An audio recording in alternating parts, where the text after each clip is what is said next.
Hello, नमस्कार, आदाब, सत श्री अकाल और सलाम अलैकुम। मैं हूं मोहम्मद अहमद काज़मी, लेकर आया हूं आपका पसंदीदा कार्यक्रम नज़र दुनिया पर। मिडिल ईस्ट में ईरान की बढ़ती हुई ताकत और इजराइल में अंदरूनी क्राइसिस और बाहरी ख़तरों के साथ ही तेहरान के ख़िलाफ़ साजिशें बढ़ने की लगातार खबरें आ रही हैं। ईरान में अलकायदा के नए सरबराह सैफ अल आदिल को पनाह दिए जाने के इल्ज़ाम के बाद अब कहा जा रहा है कि इजराइल का सऊदी अरब के साथ अमन समझौता करना और ईरान के हमलों को रोकना नेतन्याहू हुकूमत के एक दूसरे से जुड़े हुए मकासद हैं। साथ ही ईरान ने वेस्टर्न मीडिया के उस इल्ज़ाम को गलत करार दिया है जिसमें कहा गया है कि ईरान ने 84% न्यूक्लियर एनरिचमेंट शुरू कर दिया है, जो एटम बम बनाने के लिए 90% एनरिचमेंट के काफ़ी नज़दीक है। साथ ही सीरिया की राजधानी दमिश्क पर हालिया इजरायली हमले पर ईरान और लेबनान ने वेस्टर्न मुल्कों की खामोशी की मजम्मत की है। इस हमले में 5 सीरियंस मारे गए हैं। इस तरह से मिडिल ईस्ट में दो नज़रियात का टकराव तेजी से बढ़ रहा है। इन सभी खबरों की तफसील जानने के लिए आखिर तक जरूर देखें।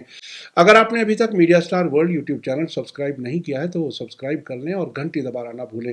आप मीडिया स्टार वर्ल्ड को हर महीने कुछ मदद दे सकते हैं। इसके लिए हमारे चैनल का ज्वाइन बटन एक्टिव है। आपकी मदद से हम बेहतर काम कर सकते हैं। ईरान का खौफ दिखाकर अरब मुल्कों को अपने नज़दीक लाने की साजिश के तहत इजराइल के प्राइम मिनिस्टर बेंजामिन नेतन्याहू ने कल कहा है कि सऊदी अरब के साथ अमन बहाली और ईरान के हमलावर रुख को रोकना इजराइल के एक दूसरे से जुड़े हुए मकसद हैं। अल अरेबिया के जर्नलिस्ट तुका खालिद ने अपनी रिपोर्ट में कहा है कि बेंजामिन नेतन्याहू ने कहा है कि उनकी सरकार सऊदी अरब के साथ अमन समझौते की सिमत में काम कर रही है और ईरान के हमलों को रोक रही है। इजरायली मीडिया ने कल संडे को नेतन्याहू के हवाले से कहा है कि ये दोनों मामलात एक दूसरे से जुड़े हुए मकसद हैं। नेतन्याहू के मुताबिक सऊदी अरब के साथ अमन समझौता करना एक बड़ी डिप्लोमेटिक कामयाबी होगी। साथ ही उन्होंने उम्मीद जताई है कि सऊदी अरब के साथ अच्छे ताल्लुकात कायम करने से अरब दुनिया के काफ़ी मुल्कों के साथ इजराइल के रिश्ते बदल जाएंगे और इसके नतीजे में इजराइल फ़िलिस्तीन नहीं बल्कि इजराइल अरब टकराव ख़त्म हो जाएगा। ये बात टाइम्स ऑफ इजराइल ने नेतन्याहू के हवाले से बताई है। साथ ही जेरूसलम पोस्ट के मुताबिक नेतन्याहू ने कहा है कि सऊदी अरब के साथ ताल्लुकात को नॉर्मल करने में कामयाबी मिडिल ईस्ट में इजराइल की हालत में एक तारीखी यानी हिस्टोरिक तब्दीली की शुरुआत होगी। नेतन्याहू ने कहा है कि अरब दुनिया ईरानी खतरे की अहमियत को पहचानती है और इजराइल और अरब मुल्कों का कॉमन दुश्मन यानी ईरान ही अरब दुनिया को इजराइल के नज़दीक लाया है। नेतन्याहू ने सऊदी अरब के साथ अमन समझौते पर दस्तखत करना और इस इलाके के लिए ईरान के खतरे का सामना करना इजराइल के दो एक दूसरे से जुड़े हुए मकसद बताए हैं। अल अरेबिया के जर्नलिस्ट तुका खालिद ने आगे लिखा है कि Israel United Arab Emirates, Bahrain, Sudan और मोरक्को के साथ ताल्लुकात को नॉर्मल करने वाले अमरीकी कोशिश के नतीजे में कराए गए अब्राहम समझौते पर दस्तखत किए जाने के बाद से इजराइल की कोशिश है कि कुछ और अरब मुल्कों के साथ ताल्लुकात नॉर्मल किए जाएं। इजराइल के सीनियर अफसरान ने बार बार जोर देकर कहा है कि सऊदी अरब के साथ ताल्लुकात कायम करना इलाके में अमन कायम करने के लिए अहम कामयाबी होगी। इजराइल के जिम्मेदारों ने अरब मुल्कों के साथ एक साझा दुश्मन के तौर पर ईरान को उसके nuclear programme, ballistic missile programme और यमन, लेबनान, इराक और सीरिया जैसे मुल्कों में हथियारबंद मिलिशिया के जरिए से दखल अंदाजी करने की वजह से कॉमन दुश्मन बताया है। सऊदी अरब ने बार बार कहा है कि इजराइल के साथ ताल्लुकात को नॉर्मल बनाने के लिए किसी भी तरह के अमन समझौते को एक आज़ाद फ़िलिस्तीनी स्टेट का कायम होना पहली शर्त होगी। Saudi foreign minister prince Faisal bin Farhan का कहना है कि हमने लगातार कहा है कि हम मानते हैं कि इजराइल के साथ नॉर्मल ताल्लुकात करना इलाके के फ़ायदे में है। हालांकि हकीकी नॉर्मलाइजेशन और सच्ची स्टेबिलिटी सिर्फ फ़िलिस्तीनियों को उम्मीद और इज्जत देने के ज़रिए से ही आ पाएगी।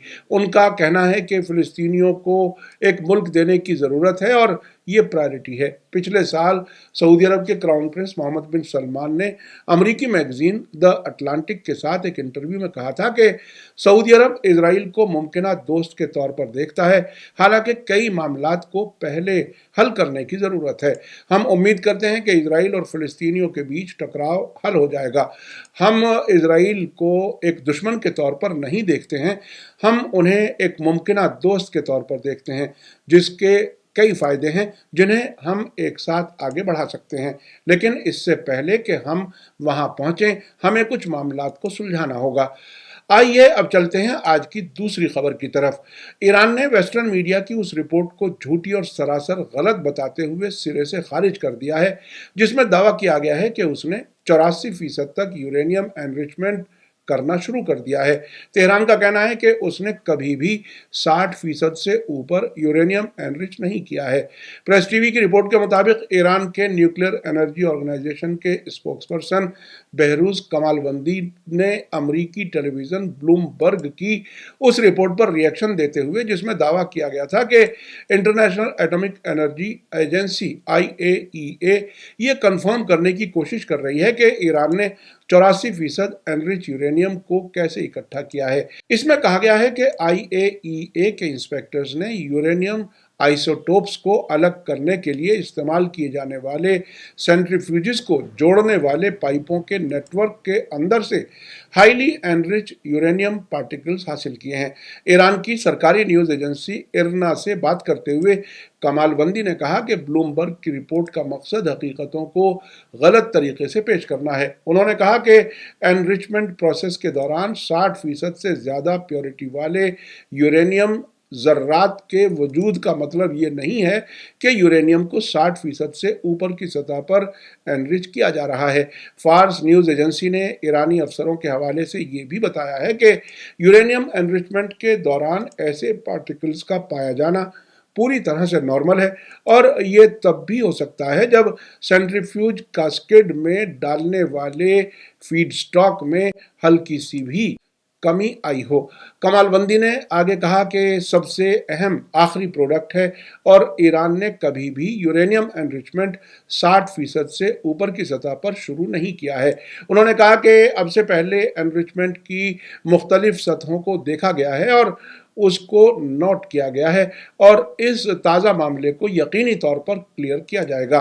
IAEA आमतौर पर ऐसे मामलात के बारे में मेंबर्स को इत्तला नहीं देता है। इन मामलात को वेस्टर्न मीडिया के जरिए उछालना एक बार फिर जाहिर करता है कि बदकिस्मती से IAEA ने लंबी मुद्दत से अपना पेशेवर और न्यूट्रल रुख खो दिया है। ये जानबूझकर वेस्टर्न मीडिया को तकनीकी जानकारी मुहैया करती है और बिना किसी शक के ये तरीका इस अहम इंटरनेशनल ऑर्गेनाइजेशन को और ज़्यादा बदनाम करेगा। इस साल फरवरी की शुरुआत में रूस की स्पुतनिक न्यूज़ एजेंसी के साथ एक इंटरव्यू में ईरान के न्यूक्लियर एनर्जी ऑर्गेनाइजेशन के सरबराह मोहम्मद इस्लामी ने न्यूक्लियर समझौते को बहाल करने के मकसद से डिप्लोमेटिक कोशिशों के मुखालिफों को ईरान के न्यूक्लियर एनर्जी प्रोग्राम के बारे में जानकारी को लीक करने के लिए IAEA की नुक्ताचीनी की थी। आइए अब चलते हैं आज की तीसरी अहम खबर की तरफ। सीरिया ने हालिया इजरायली हमलों को रोकने के लिए फौरी तौर पर इंटरनेशनल कार्रवाई की मांग की है। प्रेस टीवी ने दमिश्क से खबर दी है कि सीरियाई फॉरेन मिनिस्ट्री ने दमिश्क पर संडे सुबह सवेरे किए गए इजरायली हवाई हमले की सख्त मजम्मत की है जिसमें एक फौजी समेत कम से कम 5 लोग मारे गए हैं और 15 जख्मी हुए हैं और रिहायशी इमारतों को भारी नुकसान पहुंचा है। सीरिया की सरकारी न्यूज़ एजेंसी ने एक खबर में फॉरेन मिनिस्ट्री के बयान के हवाले से बताया है कि इजरायली मिसाइलों ने दमिश्क के बीच में कफर मूसा मोहल्ले में कई रिहायशी इमारतों को निशाना बनाया है। लेबनान के अलमयादीन टीवी की रिपोर्ट में कहा गया है कि सीरियाई एयर डिफेंस सिस्टम ने अक्सर इजरायली मिसाइलों को निशाने पर पहुंचने से पहले ही तबाह कर दिया। साथ ही बताया है कि इजरायली हमलों ने दमिश्क के देहाती इलाकों को भी निशाना बनाया है जिनमें साउथ वेस्ट सीरिया में अल सुवैदा के नॉर्थ में शहबा शहर के पास ताल अल मसीह गांव भी शामिल है। इजराइल का हमला उस खबर के ठीक एक दिन बाद आया है जिसमें बताया गया था कि मरकजी सीरियाई शहर होम्स के पास दाइश टेररिस्ट के हमले में 53 आम शहरी मारे गए हैं। दमिश्क पर इजरायली हमले की ईरान और लेबनान सरकारों ने सख्त मजम्मत की है। ईरानी फॉरेन मिनिस्ट्री ने सीरिया की सॉवरेनिटी और इलाकाई एकता की एक बार फिर खिलाफ वर्जी के बारे में वेस्टर्न मुल्कों की चुप्पी को शर्मनाक बताते हुए इजरायली हमलों की सख्त मजम्मत की है। लेबनान की फॉरेन मिनिस्ट्री ने भी इन इजरायली हवाई हमलों की सख्त मजम्मत करते हुए इसे सीरिया की सॉवरेनिटी पर हमला बताया है। बयान में कहा गया है कि सीरिया अब भी 6 फरवरी को आए तबाहकारी जलजले के नतीजों से जूझ रहा है, जिसमें हजारों लोग मारे गए हैं। लेबनान ने इजरायली हमले को इंटरनेशनल कानून के सबसे बुनियादी उसूलों की खिलाफ वर्जी बताया है। आपने देखा कि मिडिल ईस्ट में ईरान और उसके दोस्तों के खिलाफ किस तेजी से साजिशें की जा रही हैं। इजराइल की कोशिश है कि सऊदी अरब समेत सभी अरब मुल्क क़िबला अव्वल मस्जिद अल अक्सा पर होने वाले हमलों और फिलिस्तीनियों पर होने वाले जुल्म को भूलकर ईरान की दुश्मनी के बहाने उसके साथ नॉर्मल ताल्लुकात कायम कर लें। अमेरिका की तरफ से ईरान में अलकायदा के नए सरबराह को पनाह दिए जाने के इल्ज़ाम के फौरन बाद इजराइल का सऊदी अरब के साथ ताल्लुकात नॉर्मल किए जाने का बयान काफ़ी अहम है।